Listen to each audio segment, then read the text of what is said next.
Perili evlere inanır mısınız? Kendi kendine hareket eden eşyalar, duyulan garip sesler. Oldukça ürpertici değil mi? Peki size az sonra anlatacağım hikayenin doğru olduğunu ve resmi kayda girdiğini söylesem?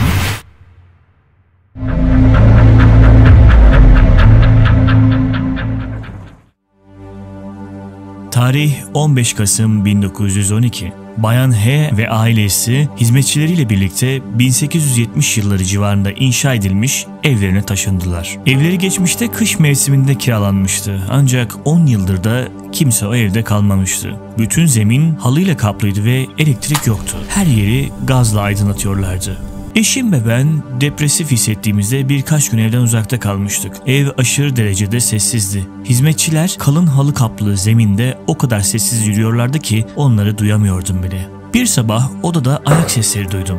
Merdivenleri aceleyle çıktım. Şaşırtıcı şekilde oda boştu. Yan odaya geçtim. Sonra o kattaki tüm odalara baktım. Ardından üst kata çıktım. Evin baktığım bölümlerinde bir tek ben vardım. Şiddetli baş ağrılarım başladığında ve zayıf, yorgun hissettiğimde birkaç hafta evde olmazdım. Günde 3 kere demir hapı alıyordum ve öğleden sonra birkaç saati odamda geçiriyordum. Ne kadar dinlenirsem baş ağrım o kadar artıyordu. Bu evin hanımının ifadesi. Evde garip bir durum var. Aile bireyleri halsiz, yorgun hissetmekle kalmıyorlar. Sanki birilerinin onları izlediği hissine de kapılıyorlardı. Çocuklar iştahlarını kaybetmişlerdi. Artık yatak odalarından çıkmak istemiyorlardı. Kadının eşi gece uykusundan zil çalması nedeniyle uyanmıştı. Ancak kapıda kimseyi bulamamışlardı. Yine bir keresinde itfaiye sirenini duyduğu için yataktan fırlamıştı. Ancak sokak ıssız ve sessizdi. Şimdi tekrar evin hanımının ifadelerine dönelim. Başka bir sefer gün doğmadan biraz önce yatağımın başucundaki duvarın arkasındaki bir merdivenden aşağı inen ağır ayak sesleriyle uyandım. Sonra alt katta sanki birkaç tencere ve tava birbirine ya da mutfağa çarpmış gibi birkaç çarpma sesi geldi. Çok geçmeden duvarın arkasında merdiven olmadığını, sadece kalın halı kaplı ön merdivenlerden ayak seslerinin duyulmadığını ve odamda ne kadar yüksek olursa olsun mutfaktan herhangi bir ses duymanın imkansız olduğunu fark ettim.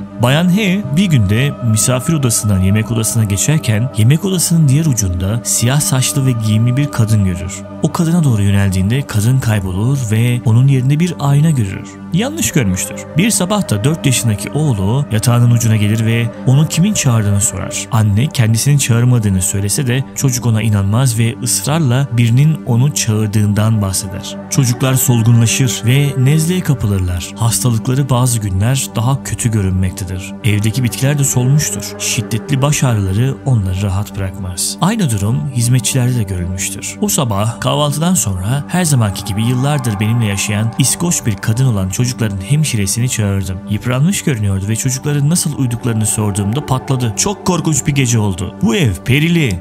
Evin hanımı evde yokken hizmetçilerden biri evin çocuğunun gece yarısı birden odasına girdiğini söyler ve çocuk sürekli "O koca şişko adamın bana dokunmasına izin verme" demektedir. Üst katta birinin yürüdüğünü duyan hizmetçilerden biri yukarı çıkıp baktığında kimseyi bulamaz. Yine yatakta yatarken üzerlerindeki örtülerin çekildiğini hissederler. Kilerden gelen inilti benzeri sesler duyanları ürpertmeye yetmektedir. Ahali evdeki garip olayların neden kaynaklandığını bulmak isterler ancak mantıklı bir yanıt veremezler. En mantıklı yanıt evin perili olduğudur. Ancak bir gün çocuklar biri herkesin zehirlendiğini düşündüğünü söyler. Bunu birkaç yıl önce okuduğu zehirli bir gaza maruz kalan bir ailenin hikayesine dayandırır. İletişime geçtikleri bir bilim insanı eve gelir, çocukları bitkin bir şekilde bulur. Evi inceler ve hizmetçilerle görüşür. Mutfakta ocağı çok kötü bulur. Oluşan duman bacadan çıkmamakta, evin içine dağılmaktadır. Doktor da eve geldiğinde herkesi muayene eder ve bilim insanıyla zehirlenme konusunda anlaşırlar. Hiç kimsenin evde bir gece bile kalmaması gerektiğini söylerler.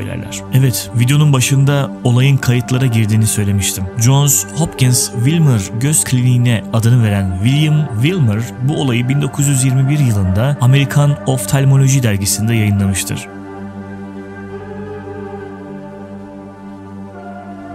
Bayan H'nin hikayesi burada sona eriyor. Aile bir daha hastalanmıyor ve garip görüntüler görmüyorlar. Eğer siz de halüsinasyon görüyorsanız, baş ağrısı ve depresyon yaşıyorsanız, ocağınızı, kombinizi ve bacalarınızı karbon monoksit sızıntısına karşı kontrol ettirseniz iyi olur. Birçok hafif karbon monoksit zehirlenmesinde bu belirtiler gözleniyor. Duman dedektörü kurmak iyi bir çözüm olabilir ancak hikayedeki gibi belirtilere yol açabilecek düşük seviyelerde sizi uyarmayabilir. Bir sonraki videoda görüşmek üzere.